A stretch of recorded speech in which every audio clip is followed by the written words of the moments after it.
If the meeting of the Long Beach Community College District Board of Trustees could come to order, our meeting of April 29th, 2014 will now be in session. There are no items to report out from our closed session in regard to CCA negotiations, CHI negotiations, and also public employee employment performance evaluation, discipline, dismissal, release.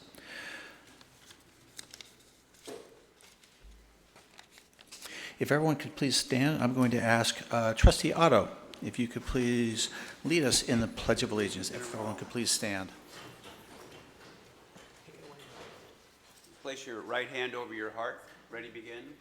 I pledge allegiance to the flag of the United States of America and to the republic for which it stands, one nation, under God, indivisible, with liberty and justice for all.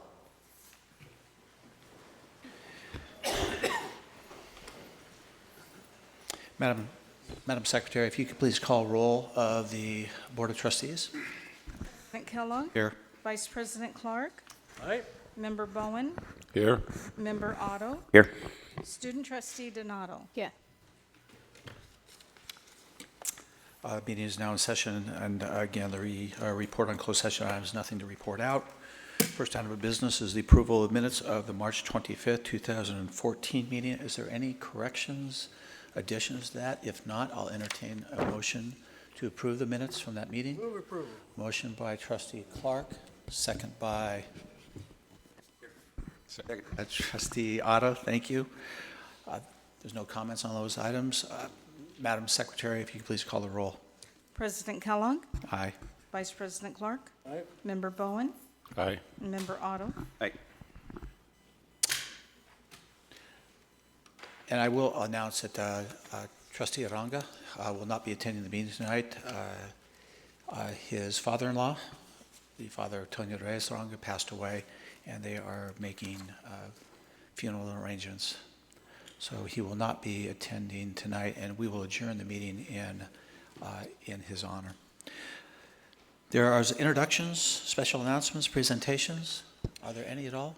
Yes, one special announcement, Board President Kellogg. I want to once again introduce Pat McKean, the advisor to our journalism program, or head of a journalism program, to once again talk about our outstanding journalism students and all of the awards that they once again receive for the excellent work that they do on City Magazine and the Viking newspaper. So once again, let me introduce Pat McKean.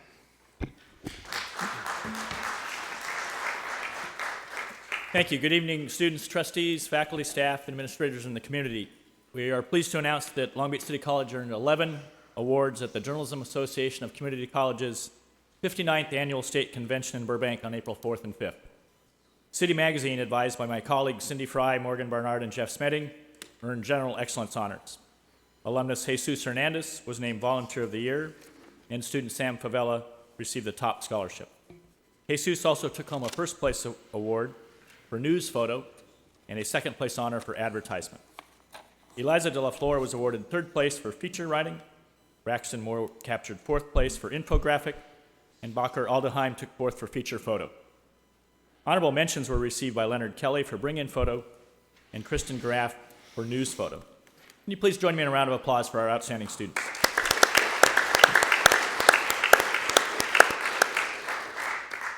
In addition, I'm also here with my beginning news writing students from Journalism 20 who are learning how to cover government.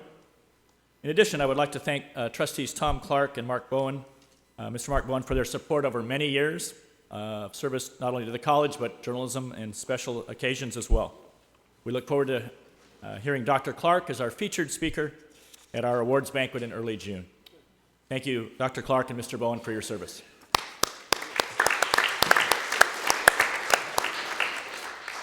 We also have a special award that's unique for our presentations that we have each semester. Also very proud that our college superintendent, Mr. Eloy Ortiz Oakley, earned the Journalism Association of Community Colleges' First Amendment Award for encouraging freedom of the press at LBCC and being extremely accessible to student journalists. As former Viking newspaper editor-in-chief Daniel Williams said, "One of the most encouraging things I've experienced was receiving a card from President Oakley applauding me for writing a difficult editorial piece. He reads every issue of the Viking and responds with positive, supportive feedback." Also, since becoming the highest administrator at LBCC in January 2007, Mr. Oakley has attended nearly every one of our 17 journalism program awards events, even one on a Friday night, always making it a point to compliment the students of the Viking newspaper, news website, and City Magazine on their recent accomplishments. Finally, as former Viking editor-in-chief Daniel Van Hooser said, President Oakley deserves to be honored with the JACC First Amendment Award because of his continuous support of the program here at Long Beach City College. He always makes an extra effort to congratulate students on their success and shows a true interest in their continued growth. I was proud to speak about President Oakley during the awards program in Burbank. Congratulations, we have something for you as well. Thank you.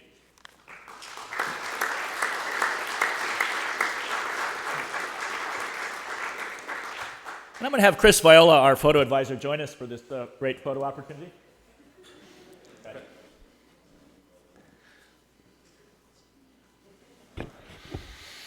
Never say photo opportunity with a room full of elected officials. It'll become very crowded if you're not careful.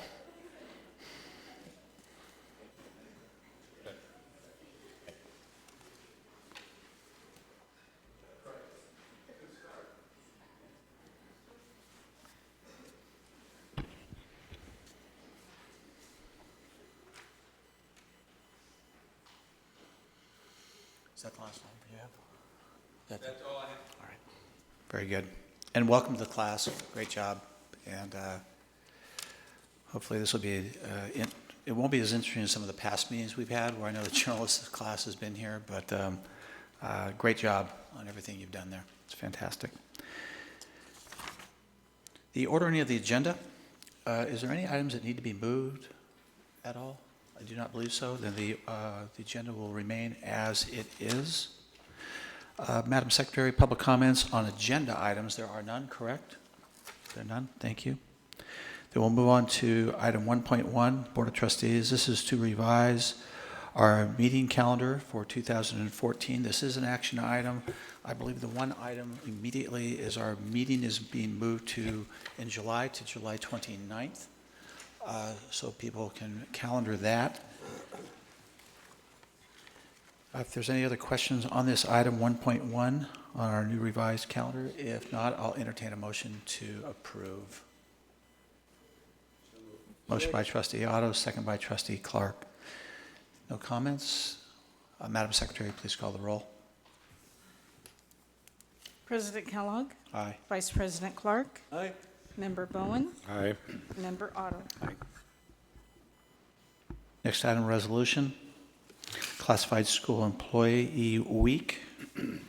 I'll entertain a motion to approve that. So moved. Motion by Trustee Otto, second by Trustee Clark. Questions or comments on this item? Self-explanatory. Madam Secretary, please call the roll. President Kellogg. Aye. Vice President Clark. Member Bowen. Aye. And Member Otto. Aye. Consent calendar, items 2 through 4. Are there any items that wish to be pulled at this time? If not, I'll entertain a motion to approve the entire consent calendar. So moved. Motion by Trustee Clark, second by Trustee Otto, to approve the consent calendar. Madam Secretary, please call the roll. President Kellogg. Aye. Vice President Clark. Member Bowen. Aye. And Member Otto. Aye. The consent calendar is approved. Can I make a real quick comment? Chair recognizes Now that- Trustee Otto.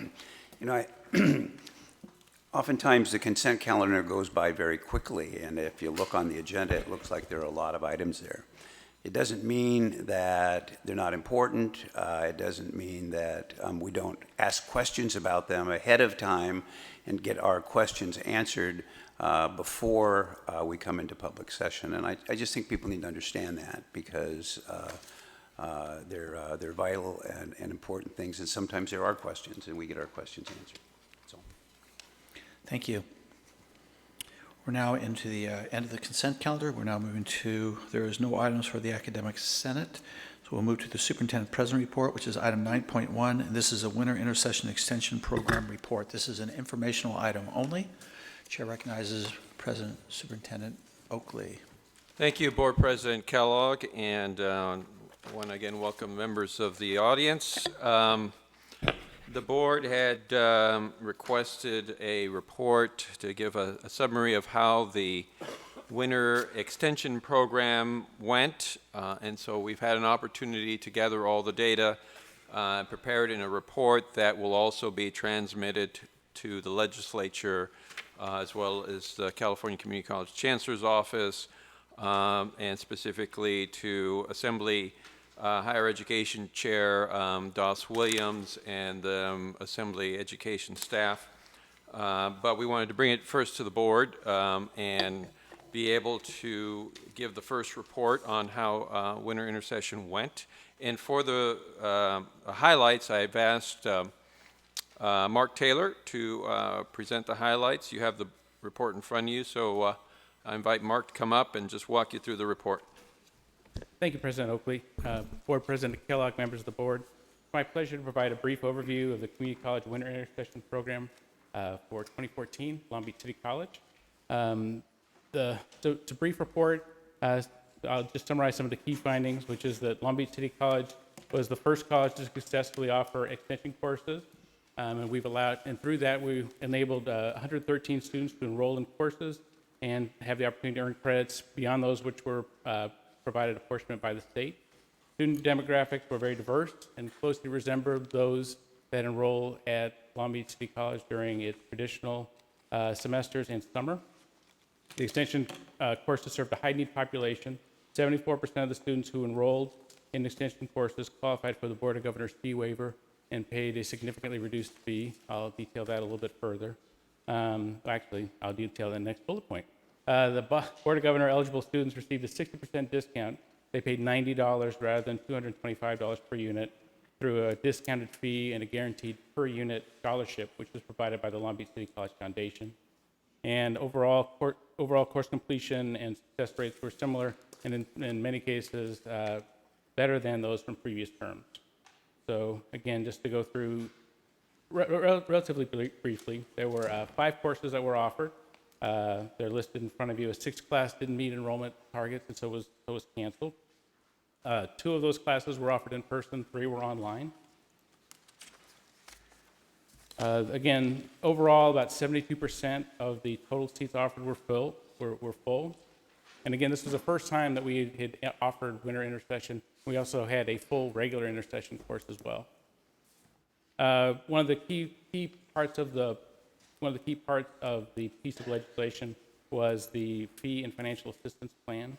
And the board, as you know, since you're the board, approved a fee of $225 per unit, which was designed to cover the full cost of instruction, because the state general fund dollars cannot offset these costs.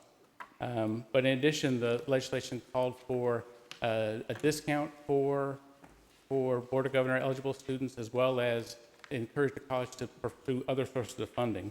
And the Long Beach City College Foundation stepped forward. And so again, all Board of Governor fee waiver students who enrolled received a discount and a 65 per unit scholarship from the foundation. The foundation provided a scholarship above and beyond that as well. So in total, students paid only 36% of the total revenues for the program. 41% of that total revenue came from the Long Beach City College Foundation, both in the per unit scholarship that were guaranteed to BOG eligible students, as well as a second round of scholarships that was offered to Long Beach City College students who enrolled in extension courses. And then 23% of the total revenue was actually deferred or waived by the district through that discount. So the good news is that the fees collected were sufficient to cover the actual cost of instruction and provide a slight balance that's being carried forward to cover additional costs for the program going through. The demographics, the students were very similar. The student profile for winter extension was very similar to the cohorts from previous terms. And again, if you turn over there, you can see a brief there. There's more detail in the appendices as well, but I was just trying to provide a brief overview. We break down and compare the success rate for each of the 5 courses with previous terms in the next few pages. And again, as you can see, they're very close and in line with what we've done before. And the final variable that we reported on was faculty assignment. And here again, the full-time faculty, part-time faculty assignment was very similar between the winter intersession that was state-supported and the extension. And then the final section of the report we have 6 appendices, the bill text, as well as detailed tables on demographic profile, extension budget, the fill rates, and the success rates, and the assignment table. All these charts were shared previously with the Budget Advisory Committee and the College Planning Committee. So that is the report. I'd be happy to answer any questions as needed. Thank you, Mark. Members of the board, questions this time? Well, I Chair would just make a recognizes Trustee comment. Otto. It seems like this program, which we were entitled to do by legislation, was very successful. That 113 students who otherwise would not have been able to take these courses were able to take and most of them complete the courses, and therefore create additional openings for other students in subsequent semesters. And I think that's what the goal all along was. And the fact that they were all classes that could count towards degrees, transfer, or certificates also meant that they were impactful in what happened. And so I don't think any other community college has decided to go ahead with this program. But I wonder when these results are communicated to the legislature, when they're communicated to individual legislators who went out on a limb to see if these programs could be done and done successfully, whether that will change. If I can point out 2 things, Board President Kellogg, based on Trustee Otto's comments. First, I want to highlight one of the biggest concerns the board had, and you heard from members of the public during the time that we were discussing Assembly Bill 955, was the concern that this program would only serve the wealthy students, the wealthier students. In fact, what happened was we served 74% of those students served were of our lowest income student group demographic. So I think that was one of the things that we wanted to ensure that we serve that population. That is why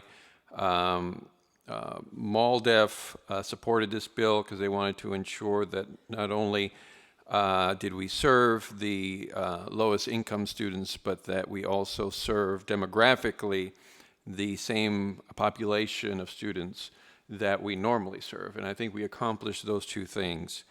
And to your last point, Trustee Otto, I understand that Assemblymember Williams is carrying a bill that would replace one of the community colleges on the list with another community college that is interested, and I know that he's talking to several community colleges, and I don't know what that outcome will be, but there are several who have been asking if they can be included in the pilot going forward. Other members? Chair recognizes student trustee. Thank you. I actually have 2 questions. The first one is this board going to vote for the implementation of these extension courses during this summer? And the second one is I have friends that, well, at least one friend that took the extension courses. And actually, she told me that she was offered a full scholarship from the foundation on the course, so she didn't have to pay anything. And I am not seeing that part on the report. Is this something that the foundation is working, or just for clarification? Thank you. To your first question, Trustee Donato, The board on the agenda votes for the fee for the summer. So every time we offer extension, we have the fee that has to be approved by the board, and that's on today's agenda. The scheduling of the courses is part of the authority that I have, and that through working with the faculty and the Office of Academic Affairs, the schedule is put together. So that class schedule is being put together right now. It's pretty much finished and should be available, or if it's not already available, I think it's already available. To your second question, I don't know, Mark, if you have Sure. any more detail on those foundation On page grants. 2 of the report, we talk about the second round of scholarship. That was done on an application basis. The foundation opened up an application for current Long Beach City College students who wanted to enroll in, or who were planning to enroll in extension and provide a scholarship. And if you look at the budget breakdown, which is on page 13, appendix number 3, you'll see that there are two lines broken. The total revenue is broken down and paid by the foundation is broken into two lines. There's the foundation's paid $16,576 in grants for BOG eligible students, and then an additional $14,617 in this second round of scholarship that was open to all students, both any continuing student, both BOG fee and regular students, and other students that were eligible. So if a Board of Governor fee eligible, waiver eligible student applied for the additional scholarship, they may have paid very little, if Yes. anything. Yes. Okay. Most of the students who received that scholarship had their remaining balance paid. Other questions, members of the board? I've been relatively quiet on this tonight because I've had to debate this issue for the last 3 months. And the question at this point in time is not whether the merits of it or not. This board approved moving forward with the option of allowing our students. What was mentioned about the colleges, since I personally discussed this item with many of the other colleges, I know a few of the colleges that were on the initial list are still seriously thinking about it.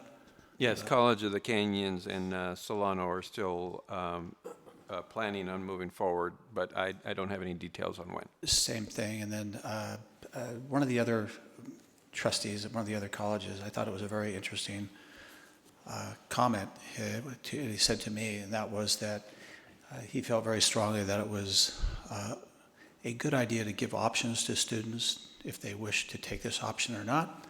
But his comment was that he personally did not want to take on that political fight.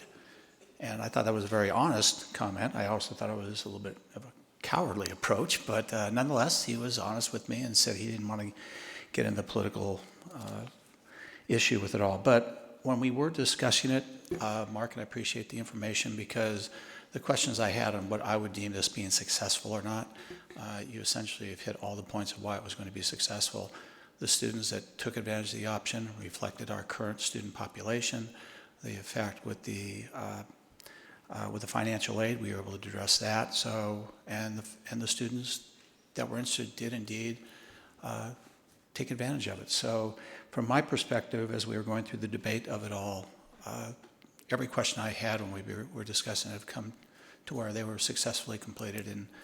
And as we worked through this bubble of students trying to get access to the college, and that was the whole point of this, giving more access to students, to me, that was always been for all the right reasons. There's other issues that went with this as well, and I understand that, the fundamental of what a community college is and what people believe it should be, but I'm very pleased with the results, and also to my colleagues who took on a very difficult task, which was not the most politically popular among many people, but I can tell you there's probably 113 students right now that are pleased that they're able to move forward with their educational path. So thank you for the report, and I would have been more than happy to let you handle that for the last 3 months instead of me, but that's what elections are all about. But anyway, good report. Any other comments, my colleagues? This is just an informational item only. Thank you, Mark. Thank Oh, I'm sorry. Chair recognizes trustee Otto. Yeah, it's a particularly good time to make the point about the success of this program, because it was just about a year ago that both the program discontinuance decision and then our support of 955 resulted in a recall campaign against the entire board. The recallers had a lot of trouble getting it right, but they eventually got it right, and they were recalled. They were able to circulate petitions to recall two of the trustees, Roberto Uranga and me. It would have required some, I think, 20,000, 30,000 signatures in order to accomplish that recall. And as of yesterday, the deadlines have passed, and there was not a single signature that was submitted to recall anybody. So, so the recalls are over now as a result of that missed deadline, and so it's good to hear that part of the reason for that has now been shown to be, at least so far, it's a 5-year pilot program, but the first sally into this has been successful. Thank you. You did not hear Tom Clark, who's retiring in 30 days, say, oh, thank God, I'm safe now. 30 days. Thank you. To the journalism class, that's why the answer, when many of you would ask me, my answer to that was a year ago, when they finish the paperwork, then there's a recall. Until that point in time, it's just a concept. So please don't ask me about my recall, because there's no recall, but we dealt with that one too for a long time. Journalism 101, I guess. All right, we're going to move forward. Thank you for the report. We're now on academic affairs. This is the child care fee increase. There's an item in here. This will require an action item by the board members. Superintendent President Oakley, you or Vice President? Yes, I will ask Vice President Marilyn Brock. Almost forgot your name, Marilyn.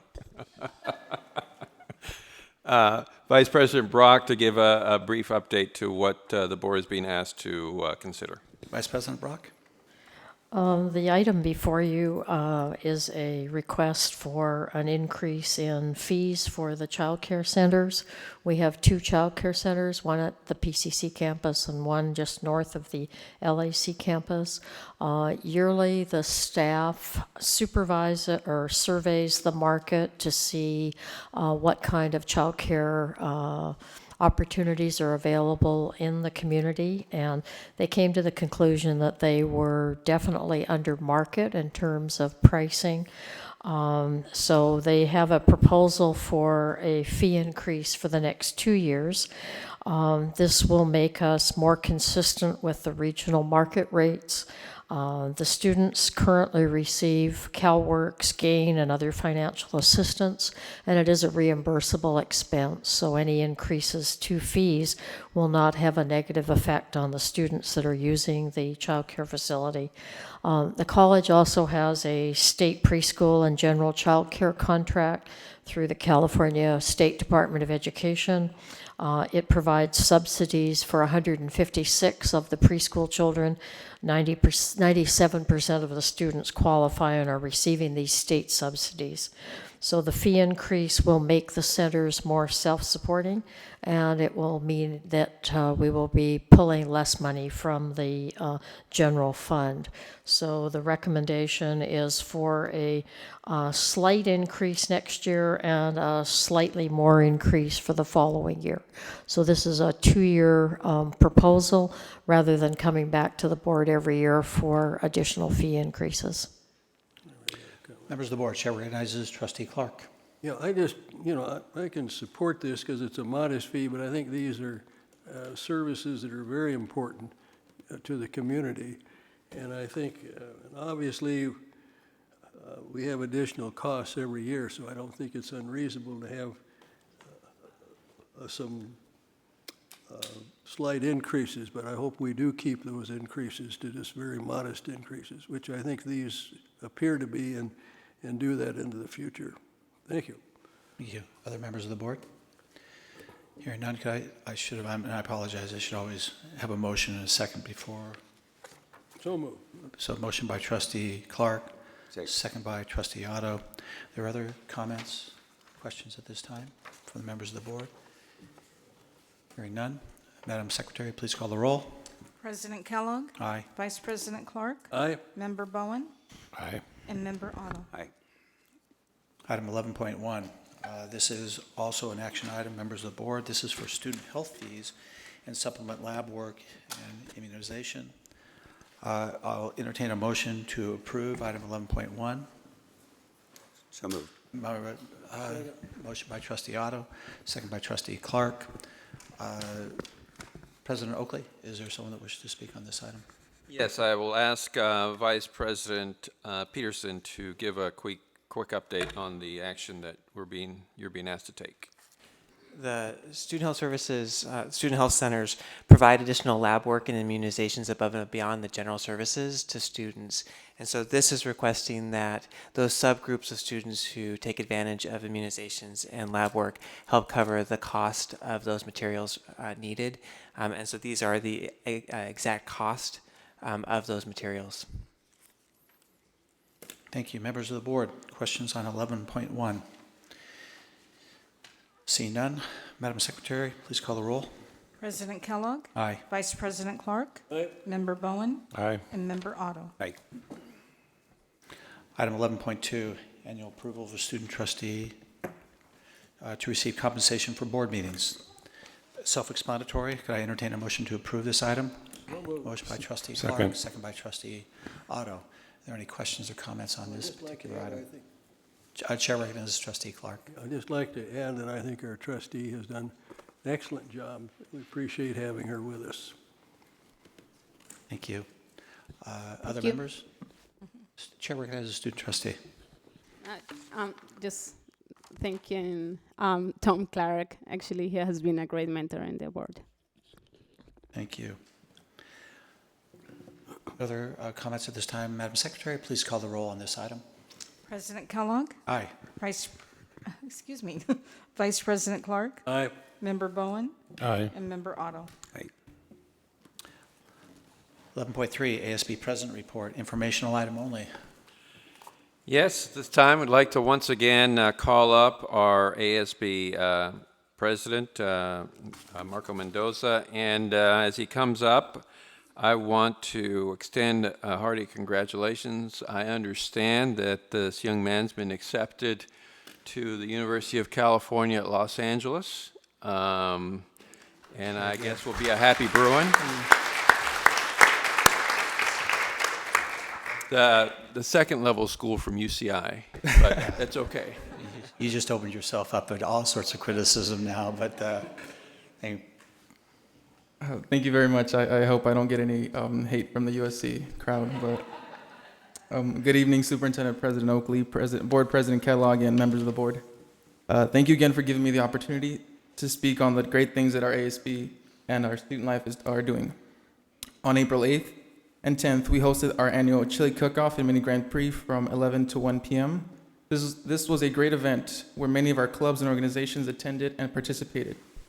On April 8th and 10th, during the Chili Cook-Off, the Mini Grand Prix, the Office of Student Life had the RAD program, as well as the RAD car out during the festivities. RAD is a new program that promotes drinking responsibly and having a designated driver for students. While the RAD car, a Scion, was out, students had the opportunity to get in the car and participate in a cash cap contest. While sitting in the car, students answered alcohol-related trivia questions that were given a prize if answered correctly. We have plans to have the RAD car accompany the LBCC float at the LBCC Pride Parade. This will promote the designated driver program.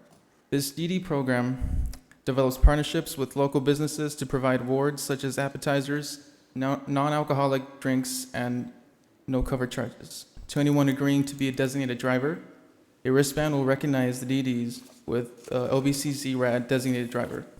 At Pride, we will distribute cards with the businesses partnering with LBCC and RAD. And I actually have a few wristbands with the businesses partnering with LBCC and RAD. Sorry, I actually have a few wristbands I would like to give to each of you. Feel free to help us promote the program at your favorite establishment. I also have one for every member of the audience who would like to identify themselves as a designated driver at some point during the near future, and I will now pass these out.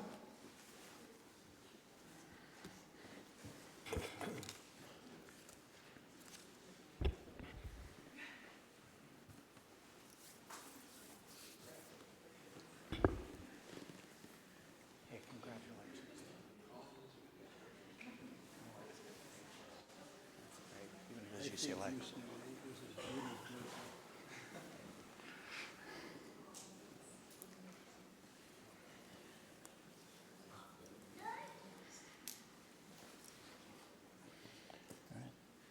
Goes with my suit.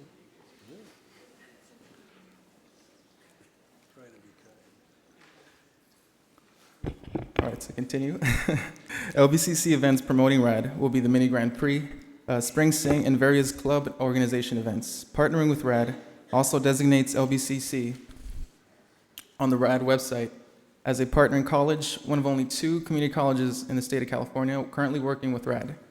Lastly, on Friday, April 18th, from 9 to 4 p.m., the Office of Student Life in the ASB will hosted the 6th annual Beverly O'Neill Leadership Conference. This was an opportunity for students at the college to attend workshops, listen to panels and speakers, as well as attend a mentor mixer.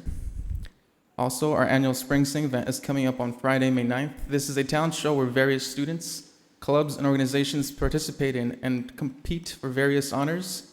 We invite each of you to attend and see just how talented our student body really is. That is all for now. Thank you.